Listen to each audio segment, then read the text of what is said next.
అనాది అనంత జ్ఞాన పూర్ణ రూపమై సనాతనం సనాతనం వేదమై సునాదమై సమాజ ధర్మ రక్షణార్థమై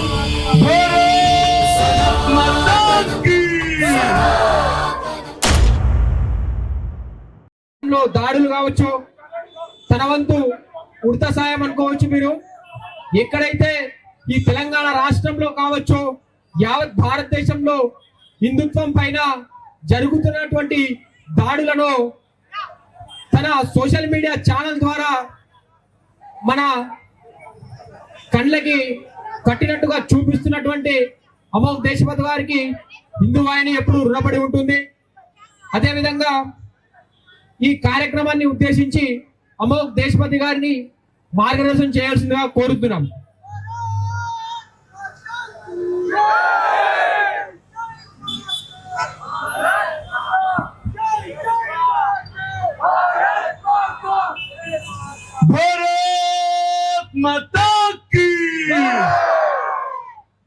అన్న, మనం సిటీ నడిబొడ్డులు ఉన్నాం.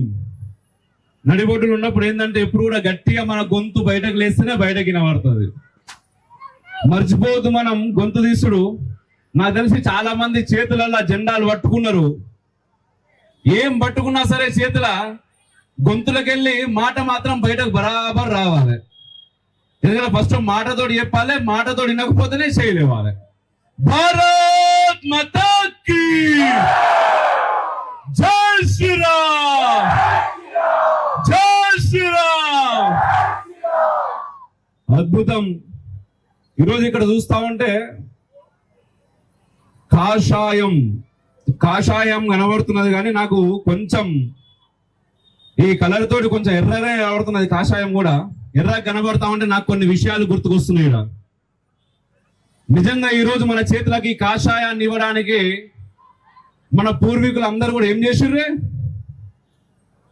ప్రాణ త్యాగాలు చేసిర్రు, లేదంటే ప్రాణాలు తీసిర్రు. రెండు చేసే ఆ ధర్మాన్ని, ఆ కాషాయాన్ని, మన నుదుటలో ఉన్నటువంటి సింధూరాన్ని మనకు అందజేసిర్రు. ఈరోజు ఇక్కడ మీ అందరిని చూస్తా ఉంటే హైందవ సింహాలను చూస్తున్నట్టున్నది నాకు. మనం చాలా సందర్భాల్లో ఈ దేశం బాగుండాలి అనుకుంటాం కదా, అయితే అక్కడి నుంచి ఇక్కడ ఇంత పెద్ద యాత్ర జరుగుతూ ఉంటే కాషాయపు జెండాలతో పాటు నాకు ఇంకో జెండా కనిపించింది. ఏం జెండా?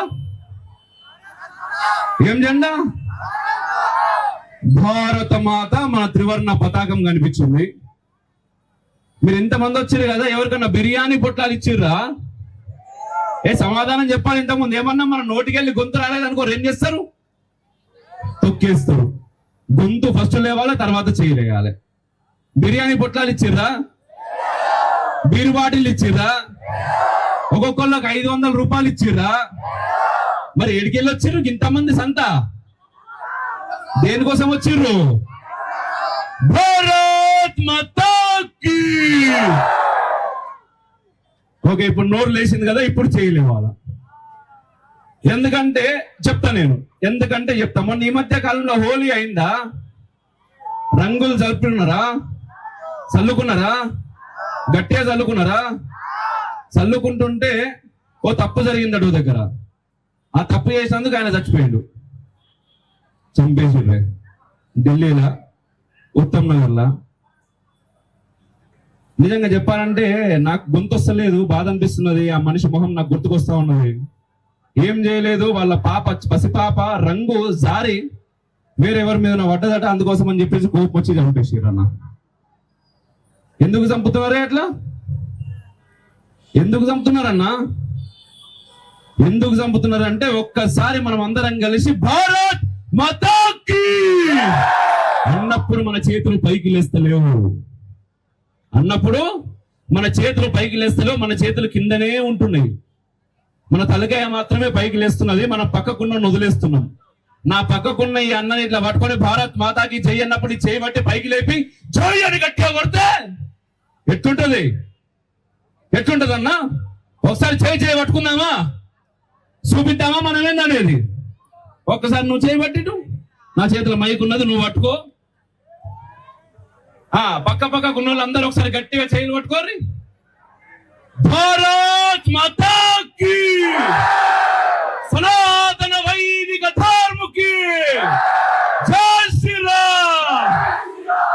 ఇది కావాలి ఈ రోజు హిందువులకు. ఏం కావాలి? కలిసుండు కావాలి, కలిసి నడుసుడు కావాలి. కానీ మనం విడిపోవడం ఎవరికి కావాలి?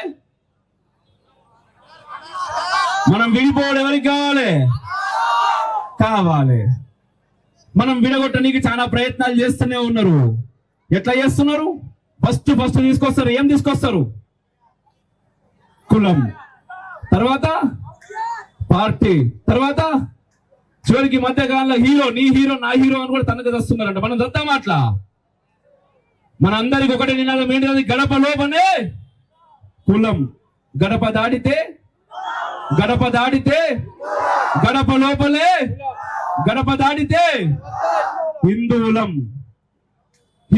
ఈ రోజు చూడండి, చిన్నారులు అందరూ కూడా, ఆడపిల్లలు అందరు ఇక్కడ ఉన్నారు. వాళ్ళని చూస్తుంటే నిజంగా ఒక రకంగా బాధ అవుతున్నది, ఒక రకంగా సంతోషం అనిపిస్తా ఉన్నది. ఎందుకు బాధ అవుతున్నదన్నా, రోజు పొద్దుగాల లేసి రాత్రి 12 దాకా ఎన్ని వార్తలు వింటున్నాం మనం. ఈ రోజు కూడా ఇంతకుముందే సోషల్ మీడియాలో ఫేస్బుక్ ఓపెన్ చేస్తే డ్రగ్స్ ఇచ్చి, మత్తు మంది ఇచ్చి, ఏది పడితే అది ఇచ్చి ఆడపిల్లలను తీసుకుపోయి లవ్ జిహాదుల కింద ఏం చేస్తున్నారు? లాస్ట్ కు ఫ్రిడ్జ్లల్లా దాచిపెడతా ఉన్నారు. ఎవరికి చెప్పాలా మనం ఈ విషయాలు? ఎవరికి తెలవాలి ఈ విషయాలు? ఈ రోజు ఇంతమంది, దాదాపు 20 మంది 30 మంది ఆడపిల్లలు ఉన్నారు. సరిపోతారా? ఈ రోజు మగపిల్లలు ఎంతమంది ఉన్నారో అంతకు మించినట్టు అంటే ఆడపిల్లల లోపల ఆ శక్తి ఉన్నది, మన శక్తి. ఎందుకంటే భరత మాత అంటాం మనం. ఏమంటాం? భరత మాత అంటాం. ఆ తల్లిలా మనం ఎవరిని చూస్తాం? అమ్మను చూస్తాం. మరి అటువంటి మన భరత మాతలను తీసుకుపోయి ఏం చేస్తున్నారన్న ఈ కొడుకులు? ఎందుకు మనం ఆపలేకపోతున్నాం? ఎందుకు ఆపలేకపోతున్నాం అంటే ఒక్క మాట నేను చెప్తా, మీ అందరికీ తెలుసు. భారతదేశం, చెప్పురు మీరు అందరు చదివి ఎక్కడ దగ్గర. భారతదేశం ఆ తర్వాత ఏంటిది అది చెప్పురు నాకు. భారతదేశం నా మాతృభూమి. భారతీయులందరూ నా సహోదరు. నేను నా దేశాన్ని ప్రేమిస్తున్నాను. మరి నా సహోదరులను, నా దేశాన్ని నేను ప్రేమిస్తున్నప్పుడు నా సహోదరులు ఏం చేస్తున్నారన్నా? నా దేశాన్ని, నన్ను ప్రేమించాలన్నా అవుతా? ప్రేమిస్తున్నారా? సమాధానం చెప్పుర్రన్నా. లేదు. ఎందుకు ప్రేమిస్తలేరు? ఎందుకంటే వాళ్ళకు మనకంటే కూడా ఇంకేదో ఎక్కువైతున్నది. కానీ ఈ రోజు మనకు ఈ దేశం ఎక్కువ. అందుకోసమే ఇంతమంది వచ్చిన హనుమాన్ విజయోత్సవ ర్యాలీకి భారతమాత జెండాకు సంబంధం ఏమున్నది అని ఎవరన్నా అడుగుతారు చూసిన వాళ్ళు. కానీ ఈ దేశంలో పుట్టి పెరిగినటువంటి హిందూ సింహాలకి ఈ ధర్మం ఎందుకు బాగుండాలంటే దేశం కోసం బాగుండాలి. ఈ దేశం బాగుంటేనే మీరందరూ కూడా బాగుంటారు. కాబట్టి బాగుండాలి. అందుకోసమని బీర్లు, బిర్యానీలు, 500 రూపాయలు ఏమి ఇవ్వకున్నా సరే జెండాలు పట్టుకొని, భరతమాత త్రివర్ణ పతాకాలు పట్టుకొని మనం ఇన్ని కిలోమీటర్లు తిరుగుతా ఉన్నాం. ఎందుకోసం తిరుగుతున్నాం? అందరూ బాగుండాలి. అందరూ బాగుండాలి. కానీ ఎక్కడి దాకా బాగుండాలి అనే క్లారిటీ మనకు ఉండాలి. ఆ క్లారిటీ లేకపోతే ఏమవుతుందంటే మన అక్కలు చెల్లెళ్ళు కాదు. ఈ రోజు మన భరత్ భాయ్ మొన్న మనం సనాతన కాంక్లేవ్ ఒక అవార్డు ఇచ్చినాం. ఏం అవార్డు ఇచ్చినాం తెలుసా? భరత్ అన్న తెలుసా మీ అందరికి? తెలుసా?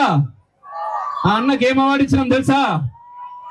ఎక్కువ లవ్ జిహాద్ కేసులను హ్యాండిల్ చేస్తున్నాడు అని ఇచ్చినాం. నిజంగా ఆ కేసులను హ్యాండిల్ చేస్తున్నాడు అని ఇచ్చినందుకు నాకు బాధనే ఉన్నది. ఎందుకంటే అంతగానం లవ్ జిహాద్ కేసులు జరుగుతున్నాయి మన దేశంలో, మన భాగ్యనగర్లా. ఈరోజు మనం చాలా సేపుగా ఉన్నాం. ప్రపంచం మొత్తం మీద యుద్ధాలు అవుతున్నాయి, దేశంలో యుద్ధాలే అయితే లేవు. హనుమాన్ విజయోత్సవ ర్యాలీలు కూడా చాలా అద్భుతంగా జరుపుకుంటామని మనం అనుకుంటున్నాం. నిజంగానే సేపుగా ఉన్నామా మనం? ఒక మాట చెప్తా. రోహింగ్యా అంటే తెలుసా మీకు? రోహింగ్యా అక్రమంగా భారతదేశంలోకి వచ్చి ఇక్కడ స్థిరపడ్డటువంటి వేరే దేశం జనాలు. వాళ్ళు ఈ దేశంలో కాదు, మన భాగ్యనగర్లోనే 1,00,000కు మించున్నారట. అది అధికారికంగా లెక్కల ప్రకారమే. మొన్ననే ఈ మధ్య రోహింగ్యాలను ఎల్లగొట్టాలని సభ చేసినప్పుడు పాట చేసిన నేను. రోహింగ్యా ఎవడురా పిల్లనిచ్చిన అల్లుడా, హైందవ వీరుడా, వినవధృత రాష్ట్రుడా అని మనం పాడినాం. కానీ పాటతోటి ఏం కాదన్నా, ఇక్కడ యాక్షన్ తోటే అవుతుంది, యాక్షన్లతోటే అవుతుంది. ఎందుకు పిల్లనిచ్చిన అల్లుడు అన్నామంటే వాళ్ళకు రేషన్ కార్డులు ఇస్తున్నారు, ఓటర్ కార్డులు ఇస్తున్నారు, ఆధార్ కార్డులు ఇస్తున్నారు, ఇళ్ళ కూర్చోబెడుతున్నారు. మన అధికారులే పోయి రేషన్ బియ్యం ఇస్తున్నారు. మరి వేరే దేశం నుంచి అక్రమంగా నీ ఇంటికి వచ్చినోడు నువ్వు బాగుండాలనుకుంటాడా? ఏం చేయాలని మనం మౌనంగా సైలెంట్ గా ఇట్లనే ఉండి నీ పని నువ్వు చేసుకోరా, నా ఇంటికి రా, నా ఇంటికి వచ్చి మా పిల్లలను తీసుకపో, మా ఆడోళ్ళని తీసుకపో, మేము దాచుకొట్టుకున్నటువంటి బంగారం తీసుకపో, ఆస్తులు తీసుకపో, పైసలు తీసుకపో అందామా? ఏమందాం? దేశం నుంచే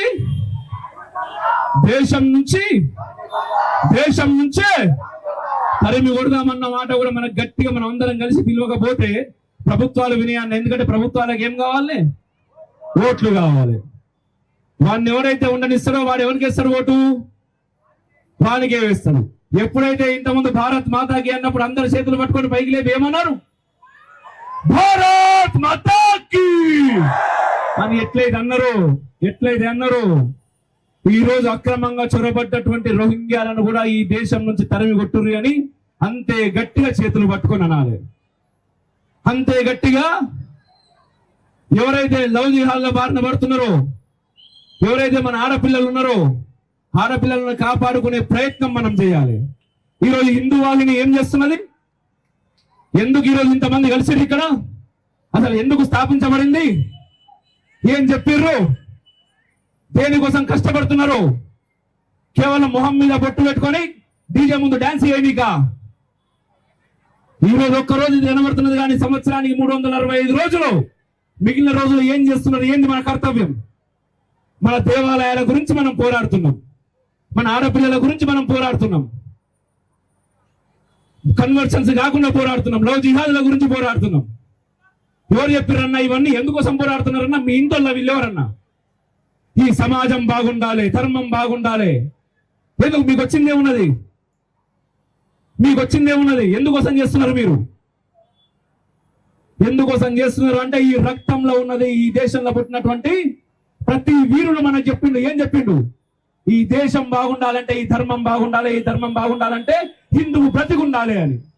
మరి అట్లాంటి హిందువు కుక్కని చంపినట్టు చంపుతా ఉంటే ఈరోజు మనం ఇంకా మన కులం అని, మన జాతని, మన పార్టీ అని, మన నాయకుడని, మన హీరో అని తన్నుకు తెద్దామా? అందరం కలిసి ముందుకు అడిగేద్దామా? ఆలోచించుకోవాల్సింది ఎవరు? ఈరోజు ఉన్నటువంటి ఈ సంఖ్య సరిపోదు. ఇక్కడ ఉండేటటువంటి నిజంగా చెప్తున్న ప్రతి ఒక్కరి లోపల ఒక ఛత్రపతి శివాజీ మహారాజు నాకు కనిపిస్తా ఉన్నాడు. ఈ ఛత్రపతి శివాజీ మహారాజ్ తలుచుకుంటే ఏం చేసిండు? ఒకవేళ శివాజీ మహారాజు లేకపోతే ఈరోజు మన అందరికీ ఓ మాట అంటారు. ఏం మాట గుర్తున్నదా మీకు? అయోధ్య ఉండకపోతుండే, కాశీ ఉండకపోతుండే, ఈ రోజు బొట్టు పెట్టుకొని నీ నుదు ఉండకపోతుండే, కింద సుంతి అవుతుండే ప్రతి హిందూకని. కానీ కాకుండా ఈరోజు హిందూగా ఇంకా ఈ దేశంలో మనం బ్రతికున్నాము అంటే మనం రుణం తీసుకోవాల్సినటువంటి అవసరం ఉన్నదా లేదా? ఉన్నది అంటే మనం ఏం చెయ్యాలి? ఒకటికి 1000 మంది కావాలి, 1000 మందికి 1,00,000 మంది కావాలి. ఒకటికి ఒకడు తోడై ఉండాలి. హిందువుకు సాటి హిందువు నిలబడి ముందుకు రావాలి.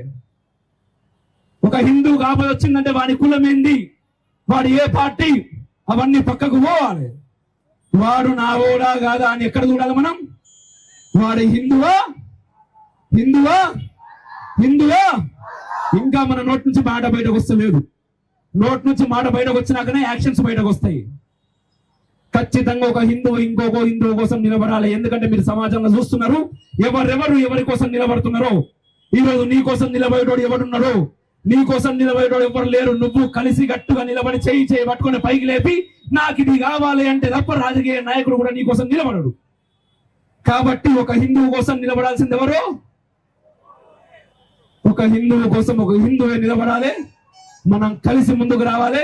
ఇంకొకసారి గడప లోపలనే అన్న, ఇది చాలా గట్టిగా గుర్తుపెట్టుకోవాలి మనం. ఎందుకంటే ఇన్ని సంవత్సరాలు మనల్ని విడదీసింది ఇదే. రాజకీయ పార్టీలు వాళ్ళ ఓటు కోసం కులాల వారీగా విడగొట్టి ఈరోజు మనకి అఖండ హిందూ భారత్ లాస్ట్కి ఎక్కడ లాగా వచ్చింది? ముక్కలైనటువంటి భారతదేశం లాగా వచ్చింది. ఈ రోజు మన తెలంగాణ విషయానికి చూస్తే ఒక్కసారి కుల సమీకరణ అని చెప్పేసి ఓపెన్ చేస్తే ఎన్ని కులాలు కనిపిస్తా ఉన్నాయి. మరి మనందరం హిందువులు మనకి ఎప్పుడు గుర్తు రావాలి? కాశ్మీర్లో వాడు ప్యాంట్ ఇప్పుడా నీకు సుంటి అయిందా లేదా అని చూసి చంపినప్పుడు గుర్తు వస్తున్నారే నేను హిందువును అని. ఆ రోజు దాకా మనకి హిందూ అని ముచ్చట గుర్తు రాదు. ఆ రోజు దాకా మనకు నా కులం గుర్తుకు వస్తుంది, నా పార్టీ గుర్తుకు వస్తుంది. అక్కడ వాడు ఎప్పుడు అడగలే నీ కులం ఏంటిది, నీ నాయకుడు ఎవడు, నీ భాష ఏంటిది. ఒక్కటే మాట అడిగింది, ఏంటది? నువ్వు హిందువా కాదా? నేను హిందువులు కాదని నమ్మలేవాడు ప్యాంట్ తిప్పి మరీ చూసిండు. మరి మనం ఏం చేయాలి? నుదుటిన బొట్టు పెట్టడానికి కూడా సిగ్గుపడాలి. సిగ్గుపడదామా? మనం సిగ్గుపడకుండా పెట్టుడు కాదు, పెడదాం. మనం పెట్టుకుంటూ కాకుండా అందరం కలిసి ఉందాం, కలిసి ఏలుదాం. బరాబర్ మనం ఏలుతాం. ఏలే రోజు అది దగ్గరలో ఉన్నది. కొన్ని సంవత్సరాలు మనల్ని తొక్కే ప్రయత్నం చేశారు, కానీ ఇప్పుడిప్పుడే మనం లేస్తున్నాం. సూర్యుడు ఒక 5 సంవత్సరాల క్రితమో 8 సంవత్సరాల క్రితమో హనుమాన్ విజయ యాత్ర అంటే ఎంతమంది ఉంటుండేనో, కానీ ఈరోజు ఎంతమంది ఉన్నారు? ఎన్ని జరుగుతున్నాయి అంటే మనం నిద్ర లేస్తున్నాం. ఒక్కసారి మనం నిద్ర లేచిన తర్వాత మనల్ని తట్టుకునుడు ఏమంతోటి కాదు. ఒక్కసారి అందరూ గట్టిగా పిడికిలు పట్టాలి. భారత మాతకు పిడికిలు పట్టాలి. భారత్ మాతాకి, సనాతన వైదిక ధర్మకి జై శ్రీరామ్.